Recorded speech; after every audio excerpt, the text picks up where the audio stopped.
பஞ்சமி நிலம் எங்கெங்கெல்லாம் ஆக்கிரமிப்பில் இருக்கோ அதெல்லாம் வந்து நான் மீட்டு இந்த பாதிக்கப்பட்ட மக்களுக்கு ஒடுக்கப்பட்ட மக்களுக்கு கொடுக்குறேன் அப்படின்ட்டு ஸ்டாலின் அவர்கள் செய்வாரா? உதயநிதி ஸ்டாலின் போராடுவாரா? இது குறித்தெல்லாம் பேசிடக்கூடாது, இது குறித்தெல்லாம் போராடிடக்கூடாது. ஆனால் வந்து சிறப்பான ஆட்சி, அருமையான ஆட்சி, இதுதான் மறுபடியும் வேண்டும் எதிர்பார்த்துட்டு இருக்காங்க. நாங்கள் தான் வந்து பலமான கூட்டணியாக இருக்கோம், மறுபடியும் வெற்றி பெறுவோம். வெற்றி பெற்று மறுபடியும் வெற்றி பெறுறீங்க. மறுபடியும் அடுத்த 5 ஆண்டுகளில் வந்து இந்த பஞ்சமி நிலம் மீட்கப்பட்டுருமா?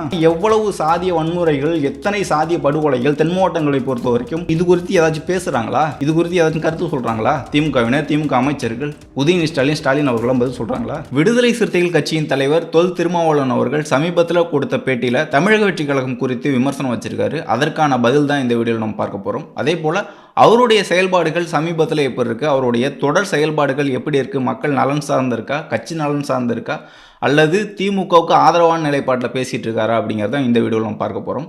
முதல்ல அவர் கொடுத்த பேட்டியை குறித்து நம்ம பார்த்துருவோம். திருமாவளவன் அவர்கள் சொல்றாரு 2026 தேர்தல் களம் வந்து இருமுனை போட்டியாக தான் இருக்கும்னு சொல்றாரு.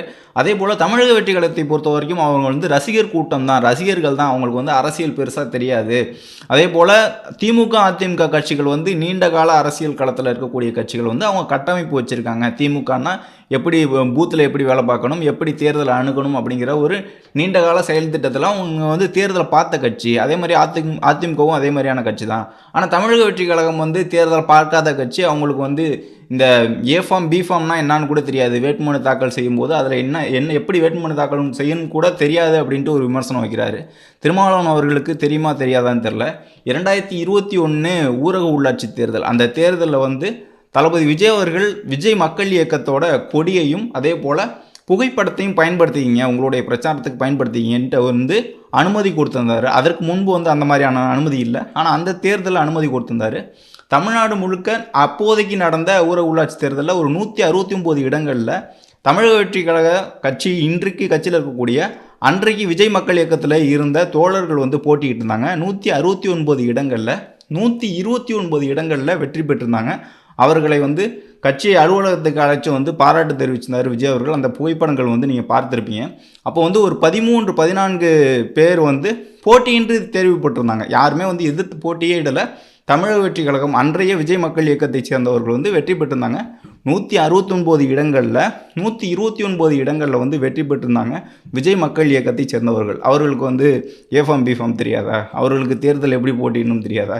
தேர்தல் களம் தெரியாதா? இது வரைக்கும் எந்த கட்சியிலையுமே பயணிக்கலையா? இது வரைக்கும் திமுக அதிமுக கட்சிகளில் பயணிச்சிருப்பாங்க, அல்லது மற்ற கட்சிகளை பயணிச்சிருப்பாங்க, விசிக கட்சியில் பயணிச்சிருப்பாங்க.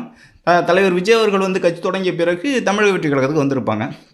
அப்போ இதெல்லாம் வந்து கன்சிடர் பண்ணாமல் போகிற போக்கில் வெறும் ரசிகர்கள் தான், அவங்களுக்கு கட்டமைப்பு இல்லை அப்படின்ட்டு ஒரு பொய்யான செய்தியை வந்து பரப்பி விட்டு போகிறது. அதுவும் விடுதலை சிறுத்தைகள் கட்சி தலைவர் தொல் திருமாவளவன் அவர்கள் சொல்லும்போது அது வந்து இன்னும் வீரியமாக இருக்கும். அப்படிங்கிறதுனால திமுக பேச வைக்குது அப்படின்ட்டு இந்த இடத்துல குறிப்பிடுறேன். இந்த மாதிரி ஒரு மட்டம் தட்டி பேசும்போது அவங்க ஒன்றும் இல்லை, இங்கே வந்து இருமுனை போட்டி தான், தமிழக வெற்றி கழகம் இல்லை, அவங்கள வந்து போட்டியில் எடுத்துக்க முடியாது அப்படின்லாம் சொல்கிறதுங்கிறது அது மட்டம் தட்டி பேசுறது. விசிக திருமாவளவன் அவர்கள் பேச வைக்கிறது. எப்படி திமுகவில் அமைச்சர்கள் அந்த பக்கம் இந்த பக்கம் எல்லா பக்கமும் கதறிட்டு இருக்காங்களோ, அதே போல் கூட்டணி கட்சிகளையும் பேச வைக்கிறது. திருமாவளவன் அவர்கள் பேச வைக்கிறதுக்கான காரணம் வந்து தமிழக வெற்றி கழகத்திலேருந்து ஒரு கடுமையான எதிர்வினை வராது அப்படிங்கிற ஒரு காரணத்தினால தான் விசிக திருமாவளவன் அவர்களை பேச வைக்கிறாங்க. இந்த மாதிரியான கருத்துக்கள் இருமுனை போட்டி தான், மும்முனை போட்டியெல்லாம் கிடையாது, 4 முனை போட்டியெல்லாம் கிடையாது, இங்கே திமுக அதிமுக கட்சிகள் தான், மற்ற கட்சிகள்லாம் வெற்றி பெற முடியாதுன்னு சொல்கிறது. அதுவும் அந்த பேட்டியில் குறிப்பிடுறாரு ஏஃபார்ம் பிஃபார்ம் கூட தெரியாது, இவங்களுக்கு வந்து தேர்தல் எப்படி போட்டின்னு கூட தெரியாதுங்கிறாரு. ஏற்கனவே தேர்தலில் போட்டியிட்ட கட்சி தோழர்கள் தான், கட்சி தொண்டர்கள் தான், அரசியலை பார்த்த இயக்கம் தான். இப்போதைக்கு தமிழக வெற்றி கழகம் அப்படிங்கிற ஒரு தனியான ஒரு கட்சி புதிதாக தலைவர் விஜய் அவர்கள் வந்து தொடங்கியிருக்காங்க. ஆனால் இதுக்கு முன்பே தொண்டர்களும் அரசியல் களத்தில் இருந்தவங்க தான். அப்போது 2026 தேர்தல் களத்தில் தெரியும் தமிழக வெற்றி கழக தோழர்களோட பணி எந்த மாதிரி இருக்குது, தமிழக வெற்றி கழகத்தோட வெற்றி எந்த அளவுக்கு இருக்கும் அப்படின்ட்டு விசிக திருமாவளவன் அவர்களுக்கும், அவர் வந்து ஆதரிக்கக்கூடிய கூட்டணி கட்சிகளுக்கும், அவர் வந்து ஆதரிக்கக்கூடிய திமுகவுக்கும் சரியான ஒரு பதிலடி வந்து 2026 கண்டிப்பாக தெரியும் அப்படின்ட்டு இந்த இடத்துல குறிப்பிட விரும்புகிறேன். அதே போல் திமுக அமைச்சர்களாக இருக்கக்கூடிய ரகுபதி அவர்களாக இருக்கட்டும், சேகர் பாபு, அதே மாதிரி நேரு அவர்கள் விமர்சனம் வச்சுருக்காங்க. சேகர் பாபு அவர்கள் வச்ச அந்த லெஃப்ட் ஹேண்ட் டீல் பண்ணுற விஷயத்துக்கு வந்து பல்வேறு பதில்கள் கொடுத்தாச்சு. இப்போ நேரு அவர்களுக்கு ஒரு பதில் கொடுக்கணும். நாங்கள் வந்து கூட்டணிக்கு அழைக்கவே இல்லையே, திமுக அழைக்கவே இல்லையே, உங்களை யாரும் கூப்பிட்டா அப்படிங்கிற மாதிரி நகைச்சுவை செஞ்சதாக ஊடகங்களில் வந்து பெரிதாக பேசுனாங்க. அதை உடன்பிறப்புகள் பெரிய அளவில் எல்லா இடங்கள்லையும் கொண்டு போய் சேர்த்தாங்கன்னு பார்க்க முடியுது.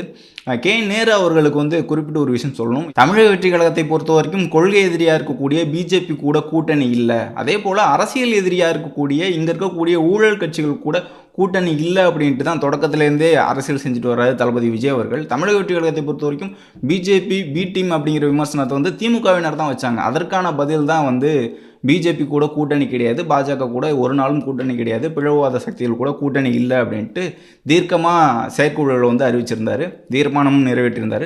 அதே போல் திமுக கூட கூட்டணி இல்லைன்னு சொல்கிறதுக்கான காரணம் வந்து பிஜேபி தரப்பு இருக்காங்கல்ல, இது வந்து திமுகவோட பி டீமு அப்படின்ட்டு அவங்க ஒரு விமர்சனம் வைக்கிறாங்கல்ல, அதற்கு ஒரு பதில் கொடுக்கணும்ல. அதன் காரணமாக தான் வந்து திமுக கூட கூட்டணி இல்லைன்னு சொல்லியிருந்தோம். இன்னொரு விதமாக ஒரு பதில் சொல்கிறேன், அது உங்களுக்கு நல்லா புரியும்னு நினைக்கிறேன். சில பேர் வந்து கேட்கலாம், உங்களுக்கு குடிப்பழக்கம் இருக்குதா, போதை பழக்கம் இருக்கா அப்படின்னு கேட்கும்போது, என்னடா நம்மளை பார்த்து போதை பழக்கம் இருக்கான்னு கேட்குறாங்க.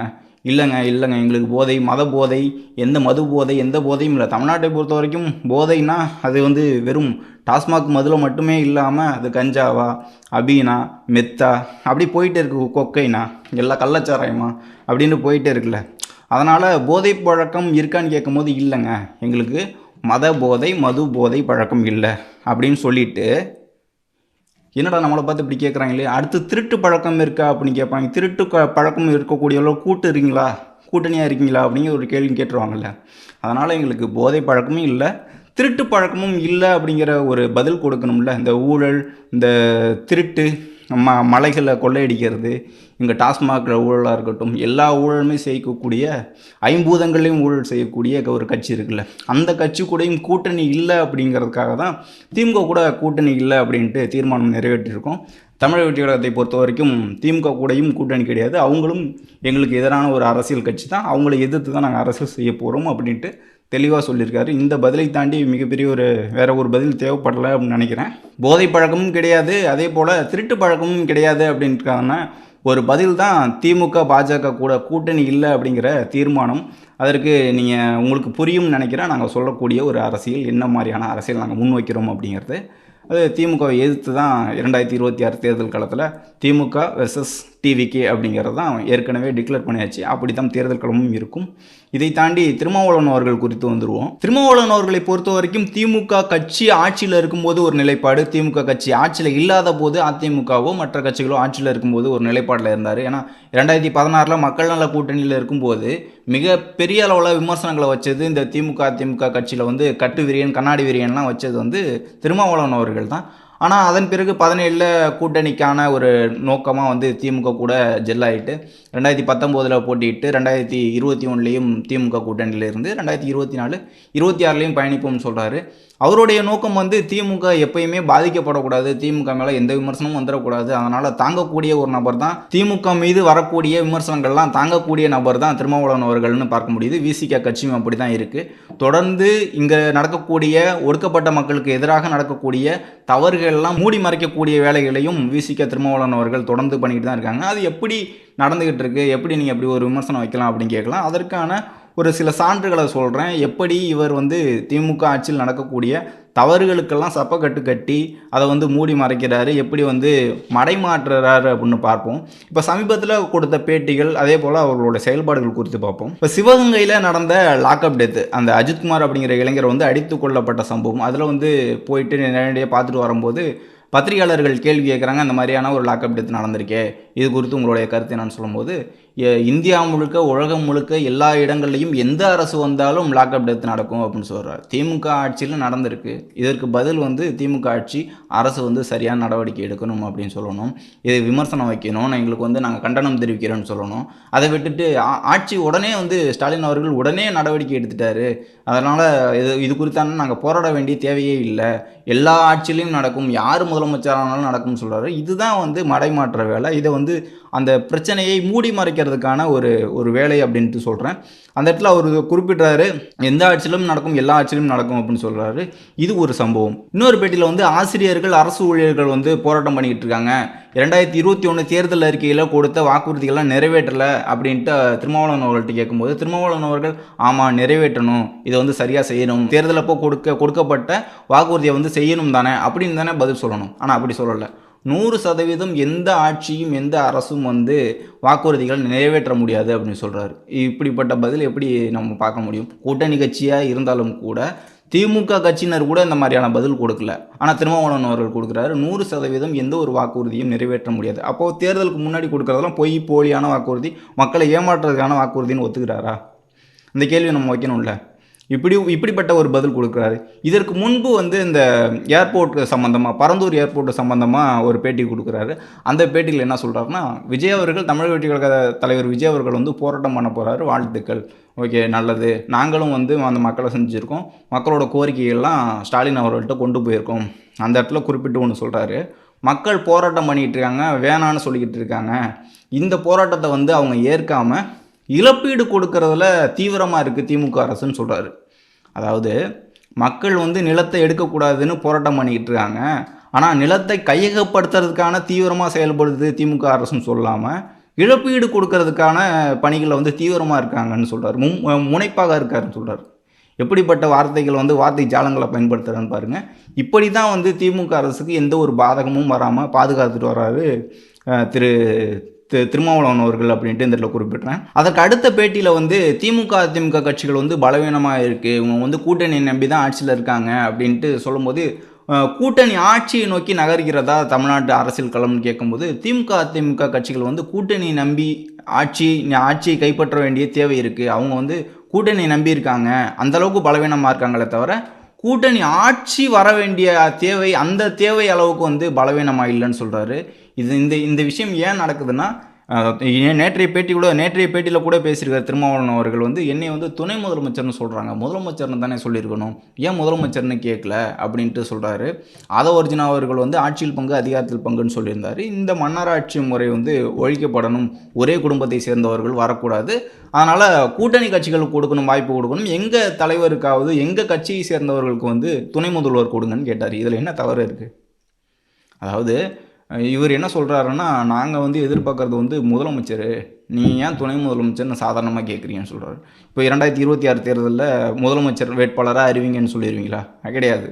2031 எங்களை அறிவிங்க அப்படின்னு சொல்கிறாரு. விசிகாவை வந்து முன்னிறுத்தி வரதுக்கு தயாரா அப்படின்னு கேட்குறாரு. இப்போ வந்து இது வந்து ஒரு பம்மாத்து வேலை. இது எப்படி சொல்கிறதுன்னா, மடைமாற்றுறது. எப்படி ஒரு திருவிழாவில் போயிட்டு, அம்மா அந்த பொம்மை, அப்பா இந்த பொம்மை வாங்கி கொடுங்கன்னா, நம்ம ஊரில் இருக்க பாரு எவ்வளோ பெரிய பொம்மை செஞ்சுக்கிட்டு இருக்காங்க தெரியுமா, அங்கேவா உனக்கு வாங்கி தரேன் அப்படின்ட்டு ஏமாற்றி கொண்டு போவாங்கள்ல, அந்த மாதிரி மக்கள்கிட்ட இங்கே இருக்கக்கூடிய கட்சிகள் ஆட்சியில் பங்கு அதிகாரத்தில் பங்குன்னு நகரும் போது, இது இப்போதைக்கான கால சூழல் இல்லை, இப்போதைக்கு தேவையில்லை, அதற்கான நீண்ட கால செயல் திட்டம் இருக்குது, அது வந்து நீண்ட காலத்துக்கு பிறகு தான் வரணும்னு சொல்கிறது. எப்போதைக்கு இந்த ஆட்சி அதிகாரங்களுக்கு வந்து ஒரு பலவீனமாக இருக்கும்போதோ அப்போ தான் வந்து திமுக கட்சிகிட்ட கேட்க முடியும்.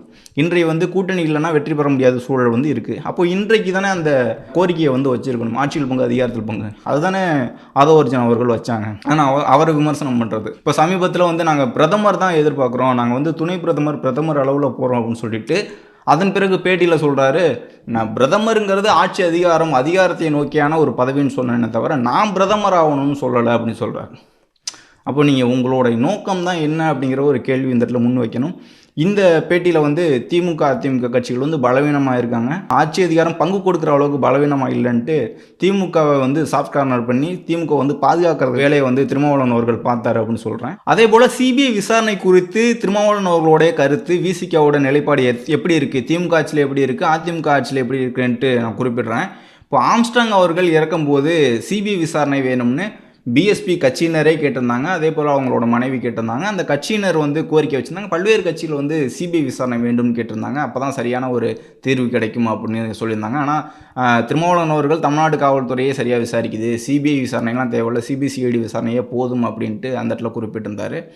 அதே போல் வேங்கவேல் சம்பவம் அது சிபிஐ விசாரணைக்கு வேண்டும்னு தொடக்கத்திலே கேட்கும்போது இல்லை சிபிசிஐடி விசாரணையே போதும்னு சொன்னது வந்து திருமாவளவன் அவர்கள் தான். அதுவும் அந்த சம்பவம் நடந்து உடனே போகல, அதுவும் புதுக்கோட்டையில் மாவட்ட அளவில் தான் முதல்ல விசிக வந்து போராட்டம் நடந்திருக்கும். அந்த போராட்டத்துக்கு பிறகு ஒரு நீண்ட காலத்துக்கு பிறகு தான் வந்து நேரடியாக வேங்கவேலுக்கு போனார் திருமாவளவன் அவர்கள். ஏன்னா முதல் நாளே போனால் இது மிகப்பெரிய ஒரு பிரச்சனையாகும்ல, திருமாவளவன் அவர்கள் விட்டார், தலைவர் வந்திருக்காரு, விசிக தலைவர் வந்திருக்காரு அப்படின்னு பெருசாகிடும்ல, அதனால் கொஞ்சம் காலதாமதத்துக்கு பிறகு தான் போனார். அங்கேயும் பாதிக்கப்பட்ட மக்களையே வந்து குற்றம் சாட்ட பிறகு தான் வந்து சிபிஐ விசாரணை வேணும்னு கேட்குறாரு திருமாவளவன் அவர்கள். இவருடைய நிலைப்பாடை புரிஞ்சுக்கோங்க. எப்போது பாதிக்கப்பட்டு உடனடியாக கேட்கும்போது சிபிஐ விசாரணை வேணான்னு சொல்லிட்டு சிபிசிஐடி விசாரணை போயிட்டு அதன் பிறகு சிபிசிஐடி இந்த மாதிரி யார் பாதிக்கப்பட்டாங்களோ அவங்களே குற்றவாளின்னு சொன்ன பிறகு சிபிஐ விசாரணை வேண்டும்னு சொல்கிறாரு. இந்த அஜித்குமார் விசாரணையின் போது, அதாவது சாத்தான்குளத்துக்கு வந்து சிபிஐ விசாரணை வேண்டாம்னு போராட்டம் பண்ண திருமாவளவன் அவர்கள் இன்றைக்கு ஸ்டாலின் அவர்கள் சிபிஐ விசாரணைக்கு உத்தரவிட்டிருக்காரு. அஜித்குமார் மரணத்திற்கு, சிவகங்கை சம்பவத்துக்கு, அதுக்கு வந்து பாராட்டு தெரிவிக்கிறார். இது எப்படிப்பட்ட நிலைப்பாடு? அதாவது சாத்தான்குளம் அதிமுக ஆட்சி காலத்தில் நடந்துச்சு. சிபிஐ விசாரணை வேண்டான்னு கேட்டார் திருமாவளவன். திமுக ஆட்சியில் சிபிஐக்கு கொடுக்குறாரு. இப்போ வந்து அதை பாராட்டுறாரு திருமாவளவன் அவர்கள். இப்படிப்பட்ட நிலைப்பாடில் தான் விசிக திருமாவளவன் அவர்கள் திமுகவுக்கு ஆதரவாக செயல்படுறாரு அப்படின்ட்டு இதில் புரிஞ்சுக்குங்க. அதே மாதிரி தமிழ்நாடு முழுக்க விசிகாவோட கொடி கம்பங்கள் வந்து நட முடியல, பேனர்கள் வைக்க முடியல. விசிக சுவர் விளம்பரம் வச்சா அந்த அழைக்கிறாங்க, கொடியை வந்து வெட்டி உடைக்கிறாங்க இப்படின்ட்டு ஒரு புகார்கள் வரும்போது அதை எதிர்த்து போராடக்கூடிய விசிக தோழர்கள் மீதே வந்து எஃப்ஐஆர் பதிவு பண்ணியிருக்காங்க. இந்த மாதிரியான நடைமுறைகள் தான் தொடர்ந்து அதிமுக ஆட்சி காலத்தில் எப்படி நடந்ததோ அதே மாதிரி தான் திமுக ஆட்சி காலத்திலையும் காவல்துறையால் பாதிக்கப்படுறாங்க விசிக கட்சியினர். ஆனால் இப்போது திருமாவளவன் அவர்கள் எப்படி சொல்கிறாங்க தெரியுமா? திருமாவளவன் அவர்கள் திமுக கூட்டணியில் இருக்கக்கூடிய விசிக எம்எல்ஏக்கள் இவர்களுடைய பதில் எப்படி இருக்குன்னா, அதிமுக ஆட்சியில் காலத்தில் நடந்தால் அது எடப்பாடி பழனிசாமி அவர்களுடைய தவறு. திமுக ஆட்சி காலங்களில் இந்த மாதிரி அனுமதி மறுக்கிறது, போலீஸோட இந்த மாதிரியான அடாவடித்தனம்லாம் போலீஸோட தவறு. அதிகாரிகள் தவறாக இருக்காங்க. அதிகாரிகளுக்குள்ளே வந்து பிஜேபி ஆர்எஸ்எஸ்லாம் புகுந்துருக்காங்க பாருங்கள். அவர்களுடைய மனநிலை சரியில்லை. இங்கே அரசு வந்து சரியாக இருக்குது, அரசு வந்து சமூக நீதி அரசாக இருக்குது. அப்போ போராட்டத்துக்கு அனுமதி கொடுக்க வேண்டியது தானே? ஸ்டாலின் அவர்கள் சொன்னாங்கன்னா உங்களுக்கு போராட்டத்துக்கு அனுமதி கொடுக்க மாட்டாங்களா? எத்தனை ஊர்வலத்துக்கு அனுமதி மறுத்திருக்கு காவல்துறை? தமிழ்நாடு அரசு காவல்துறை தானே, ஸ்டாலின் அவர்கள் தானே தலைமையில் இருக்கார். அவர் சொன்னார்னா அனுமதி கொடுக்க மாட்டாங்களா? அப்போது அதிமுக ஆட்சி காலத்தில் நடந்தால் எடப்பாடி பழனிசாமி அவர்களுடைய காவல்துறை, உங்களுடைய அரசு காவல்துறை சரியில்லைன்னு சொல்கிறது. இப்போ திமுக ஆட்சியில் நடந்தால் அதில் ஆர்எஸ்எஸ் ஊடி இருக்காங்க. அந்த அதிகாரிகள் தான் தவறு, அந்த அதிகாரிகள் மனநிலை தான் தவறு, அவங்க தான் வந்து அனுமதி கொடுக்க மாட்டாங்கிறது எந்த மாதிரியான இது? அந்த வார்த்தையை சொல்லக்கூடாது. அப்படி தான் நீங்கள் பாதுகாக்கிறீங்க திமுக அரசையும் திமுக ஆட்சி அதிகாரத்தோட அதிகார அராஜக இந்த அதிகார துணியை வந்து நீங்கள் அப்படி தான் பாதுகாத்துக்கிட்டு இருக்கீங்க, அப்படி தான் நீங்கள் கடந்து போகிறீங்க. இது வந்து ஒன்றுமே இல்லை, இது வந்து ஆட்சியோட தவறே கிடையாது, ஆட்சியாளர்களோட கையாளாகத்தனமே கிடையாது, அதிகாரிகளோட தவறு அப்படின்ட்டு மூடி மறைக்க பார்க்குறீங்க. திருமாவளவன் அவர்கள் இந்த விஷயத்தில் தொடர்ந்து அதுதான் பண்ணிகிட்டு இருக்காரு அப்படின்ட்டு நம்ம பார்க்க முடியுது. அதே போல் இன்னொரு விஷயம் நடந்துச்சு இந்த திமுக ஆட்சியில், கள்ளக்குறிச்சி கள்ளச்சாராய மரணம். அதற்கு முன்பே செங்கல்பட்டு மரக்காணங்களில் ஒரு 20க்கும் மேற்பட்டவர்கள் வந்து இறந்துருந்தாங்க.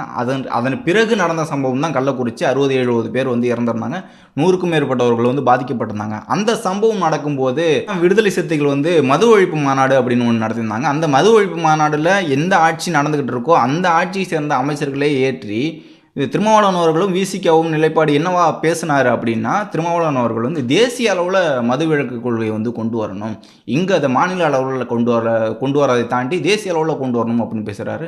பெண்கள் நீங்கள் வந்து மதுவிலக்கை வந்து கொண்டு வரதுக்கான முன்னெடுப்பு எடுங்க, நீங்கள் வந்து உங்களுடைய கணவர்கள்ட்ட உங்களுடைய பிள்ளைகள்கிட்ட வந்து இந்த மது குடிக்க வேணாம்னு சொல்லுங்கள் அப்படிங்கிற மாதிரி மடைமாற்றினார். அதாவது ஒரு அரசோட தவறு, காவல்துறையோட தவறு, கள்ளச்சாராயம் விற்க விட்டது வந்து காவல்துறையோட தவறு, இதனால் பாதிக்கப்பட்ட மக்களை வந்து காக்காமல் விட்டது வந்து ஆட்சியோட தவறு. ஆனால் கூட்டம் போட்டு மது ஒழிப்பு அப்படின்னு கூட்டம் போட்டு டாஸ்மாக் எங்கே? இந்தியா முழுக்க டாஸ்மாக் இருக்கா? தமிழ்நாடு அரசோட டாஸ்மாக் தானே. அப்போ இங்கே தானே கண்டிக்கணும். திமுக கண்டிக்கலை, ஸ்டாலின் அவர்கள் கண்டிக்கலை. தேசிய அளவில் வந்து மது விலக்கு வந்து கொண்டு வரணும் அப்படின்ட்டு திருமாவளவன் அவர்கள் பேசியிருந்தாங்க. அந்த கூட்டத்துக்கு பிறகு அப்போதைக்கு தான் வந்து அந்த விக்கிரவாண்டி தேர்தல் வந்தது. விக்கிரவாண்டி தேர்தலில் இது மிகப்பெரிய அளவில் பேசுபடு பொருளானது. ஆனால் திருமாவளவன் அவர்கள் அந்த விக்கிரவாண்டி தேர்தலுக்கு பிறகு ப்ரெஸ் மீட் ஒன்று வந்தது. அதில் என்ன பதில் சொன்னார் தெரியுமா? அதை நீங்கள் நல்லா கவனிங்க. திருமாவளவன் அவர்கள் வந்து இந்த கள்ளக்குறிச்சி சம்பவம் குறித்தும் பல்வேறு விமர்சனங்கள் வந்து வச்சுருந்தாங்க எதிர்க்கட்சிகள், திமுக கூட்டணி அல்லாத எதிர்க்கட்சிகள்லாம் வந்து இதை அரசியல் செஞ்சாங்களாம். கள்ளக்குறிச்சியில் வந்து இறந்ததை வச்சு அரசியல் செஞ்சாங்க, ஆனால் அதெல்லாம் எடுபடவில்லை இப்படி தான் சொன்னார். அதெல்லாம் எடுபடவே இல்லை, நாங்கள் வெற்றி பெற்றோம்னு சொல்கிறார். இப்போ மக்கள் செத்தவன்லாம் பரவாயில்ல, யார் செத்தாங்கன்னு பரவாயில்ல, அது எடுபடல பாருங்கள். செத்தான் குடிச்சு செத்தான், கள்ளச்சாராயம் குடிச்சு செத்தான், இது வந்து எங்களை வந்து பாதிக்கலை, இது வந்து எடுபடலை, நாங்கள் வந்து வெற்றி பெற்றுட்டோம் பாருங்க அப்படின்னு சொல்கிறார். இது எந்த மாதிரியான ஒரு பாதுகாப்பு திமுகவுக்கு கொடுக்குறாரு அப்படின்ட்டு நீங்கள் புரிஞ்சுக்குங்க. இந்த கள்ளக்குறிச்சி சம்பவம் இது இருக்குது, அந்த பேட்டியில் இருக்குது. இந்த கள்ளக்குறிச்சி சம்பவம் வந்து எடுபடவில்லை. அப்போ மக்கள் பாதிக்கப்பட்டது பிரச்சனை இல்லை உங்களுக்கு. நீங்கள் வெற்றி பெற்றுட்டீங்க பார்த்தீங்களா, இதெல்லாம் ஒரு பிரச்சனையா?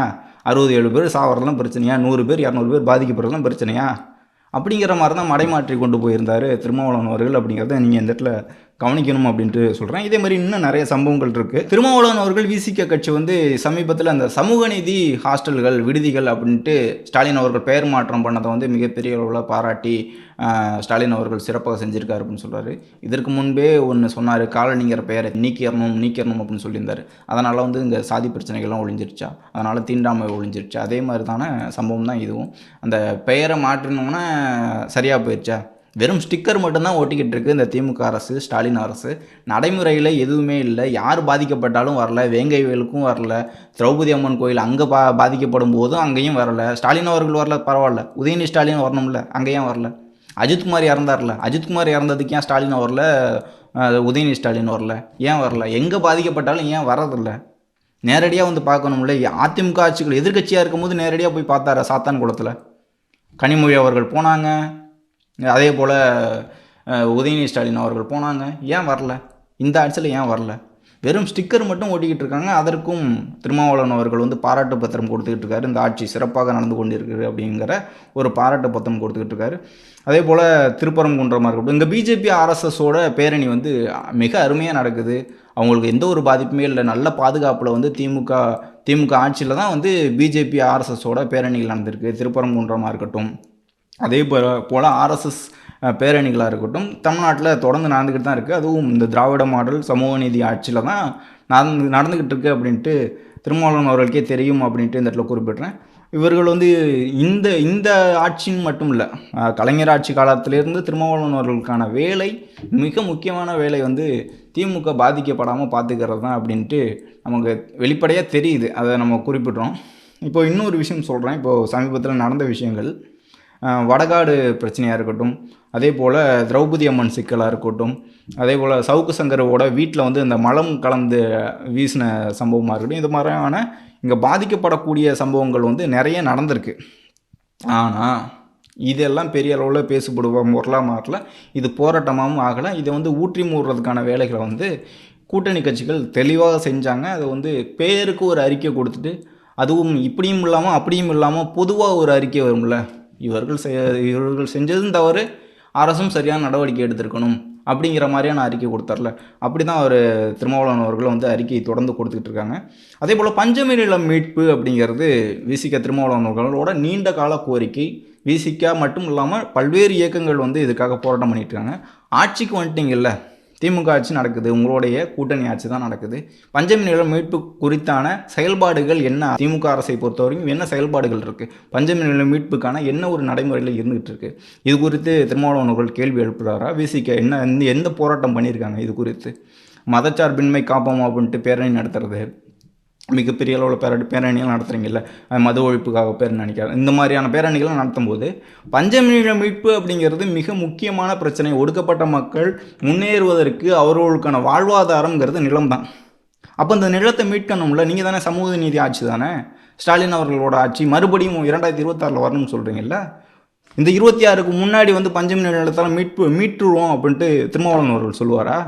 விசிக வந்து இதுக்கான போராட்டம் முன்னெடுக்குமா?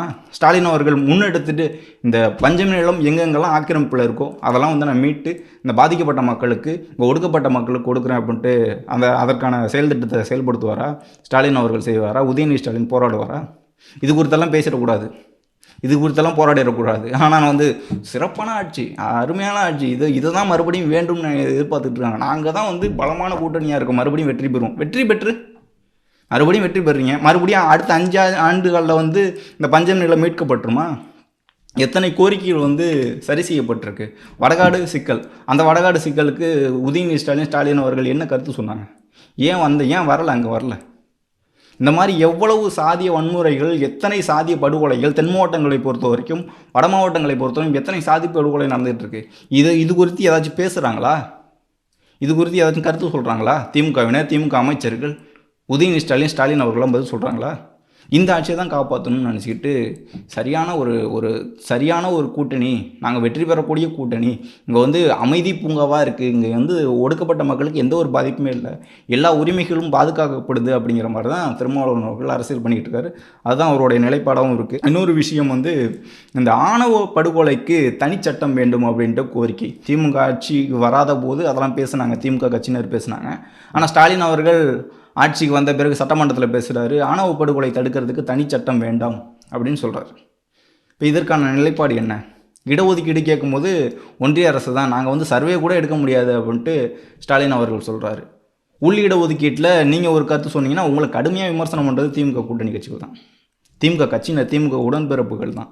இப்போ இந்த மாதிரியான முரண்கள்லாம் இருக்கும்போது இவங்க செய்ய மாட்டாங்க அப்படிங்கிறத கூட சொல்லாமல் இந்த ஆட்சியை பாதுகாக்கக்கூடிய வேலையை தான் திருமாவளவன் அவர்கள் தொடர்ந்து செஞ்சுக்கிட்டு இருக்காங்க. அதோடைய வெளிப்பாடு தான் நமக்கு தெரிய வருது. இதை தாண்டி இன்னும் பல்வேறு சிக்கல்கள் இருக்குது, கோயில் குறித்தான சிக்கல்கள் இருக்குது, இங்கே பாதிக்கப்படக்கூடிய மக்கள்களோட பிரச்சனை இருக்குது, இன்னும் நிறையா இருக்குது, லிஸ்ட்டு பெருசாக போயிட்டுருக்கு. அதை குறிப்பிடணும்னா இன்னும் நேரம் தேவைப்படும். அந்த மாதிரியான சிக்கல்கள் தான் தமிழ்நாட்டில் ஆட்சியில் தமிழக ஸ்டாலின் அவர்களுடைய ஆட்சி திமுக ஆட்சியில் வந்து நடந்துகிட்டு இருக்குது. இங்கே தொடர்ந்து ஒடுக்கப்பட்ட மக்கள் பாதிக்கப்படுறாங்க, இங்கே வந்து நிலம் மீட்கப்படலை, இந்த மாதிரியான தொடர் சிக்கல்கள் இருக்குது. ஆணவ படுகொலை வந்து நடந்துக்கிட்டு இருக்குது. இங்கே சாதிய படுகொலைகள் வந்து நடந்துகிட்டு இருக்குது, சாதிய தாக்குதல்கள் வந்து நடந்துகிட்டு இருக்குது. இதெல்லாம் இல்லாமல் சமூக நீதி ஆட்சி நடக்குதுங்கிற மாதிரி ஒரு ஸ்டிக்கர் மட்டும் ஓட்டிட்டு அந்த சமூக நீதி விடுதியா அங்கே பெண்கள் வந்து திருச்சியில் வந்து பெண்கள் கழிவறை இல்லை அப்படின்ட்டு போராட்டம் பண்ணுறாங்க. அதை நடவடிக்கை எடுக்கலை, வெறும் ஸ்டிக்கர் ஓட்டுறது. பேரை மாற்றிட்டா கழிவறை கட்டின மாதிரியா? பேரை மாற்றினா காலனி வந்து சரியாயிரும், அங்கெல்லாம் வந்து மாட மாளிகையே மாறிடும், நிலம் வந்து அவங்களுக்குலாம் கிடச்சிரும், பட்டா கிடச்சிரும், எல்லாமே கிடச்சிரும். இப்படிப்பட்ட ஆட்சிக்கு வந்து அந்த வார்த்தையை மறுபடியும் சொல்லக்கூடாது, நீங்கள் பாதுகாத்துக்கிட்டு வரீங்க அப்படிங்கிற மாதிரியே சொல்கிறேன். இங்கே பாதிக்கப்படக்கூடிய மக்களுக்கு வந்து நீதி கிடைக்கணும். யார் பாதிக்கப்பட்டாலும், எந்த சமூகத்தை சேர்ந்தவர்களாலும் பாதிக்கப்பட்டாலும் நீதி கிடைக்கணும் அப்படிங்கிறது தான் தமிழக வெற்றி கழகத்தோட நிலைப்பாடு. இந்த சமூகம் முன்னேறணும் அப்படின்னா சரியான ஆட்சி வேணும், சரியான ஆட்சி அதிகாரம் வேண்டும். ஆட்சியில் பங்கு, அதிகாரத்தில் பங்குன்னா இன்றைக்கு தமிழக வெற்றி கழகம் இந்த நிலைப்பாடு எடுக்கிறதுக்கு காரணம் எல்லோருக்கும் வந்து அதிகாரத்தில் பங்கு வேணும். இப்போ தான் வந்து உயர்கல்வி அமைச்சரே வந்து திமுக கொடுக்குது, ஒரு துணை முதலமைச்சரை கூட கொடுக்கல. ஒரே குடும்பத்தை சேர்ந்தவர்களே வந்து திரும்ப திரும்ப வர்றது வந்து சமூக நீதியில் வருமா? கருணாநிதிக்கு பிறகு ஸ்டாலினுக்கு பிறகு உதயநிதி பிறகு அவருடைய மகன் வர்றது வந்து இங்கே வந்து ஒரு புரட்சி. அப்போ எல்லாருக்கும் அதிகாரம் வேண்டும். இங்கே சிறுபான்மையினர் இருக்கக்கூடிய சமூகங்களுக்கு, மத சிறுபான்மையாக இருக்கக்கூடியவர்களுக்கு வேண்டும், அவங்களுக்கெல்லாம் ஒரு பாதுகாப்பு வேண்டும், அவங்களுக்கு வந்து ஆட்சி அதிகாரத்தில் வேண்டும் அப்படிங்கிறது தான் ஒரு முக்கியமான கோரிக்கை. இது வந்து நீண்ட கால செயல் திட்டம்னா எப்போ செயல்படுத்துவீங்க? அப்போது தமிழக வெற்றி கழகம் வந்து எல்லாரோடைய குரலாகவும் தான் இருக்குது. தமிழக வெற்றி கழகத்தோட நோக்கம் எல்லா மக்களும் வந்து முன்னேறணும் அப்படிங்கிறது தான். ஒடுக்கப்பட்ட மக்கள் வந்து இன்னும் விரைவில் வந்து முன்னேறணும், அவங்களுக்கு ஆட்சி அதிகாரம் வேண்டும் அப்படிங்கிறது தான் விஜய் அவர்களுடைய நிலைப்பாடாகவும் இருக்குது. அதை நோக்கி தான் பயணிச்சுக்கிட்டு இருக்கோம். நீங்கள் விசிகாவாக இருக்கட்டும், மற்ற கட்சிகளாக இருக்கட்டும், உங்களுடைய நிலைப்பாடில் நீங்கள் பயணிங்க. குறிப்பிட்டு 2026 தேர்தலை பொறுத்த வரைக்கும் தமிழக வெற்றி கழகம் தான் வெற்றியை நோக்கி பயணிக்குது. மக்களுடைய ஆதரவு, எல்லோருடைய மக்கள், எந்த மக்களாக இருந்தாலும், எந்த சமூக மக்களாக இருந்தாலும் தமிழக வெற்றி கழகத்தை நோக்கி தான் வந்துக்கிட்டு இருக்காங்க. வெற்றிங்கிறது 2026 தேர்தல் காலத்துக்கு பிறகு கண்டிப்பாக எல்லாத்துக்கும் தெரிய வரும் அப்படின்ட்டு இந்த இடத்துல குறிப்பிட விரும்புகிறேன். தொடர்ந்து பேசுவோம், மக்களுக்காக பேசுவோம், மக்களுக்கு ஆதரவாக பேசுவோம். டிவிகே ஆர்மி தமிழக வெற்றி கழகத்திற்கு ஆதரவு ஊடகமாக இருக்கக்கூடிய டிவிகே ஆர்மி ஊடகத்துக்கு உங்களுடைய ஆதரவு கொடுங்க அப்படின்ட்டு கேட்டுக்கிறேன். நன்றி.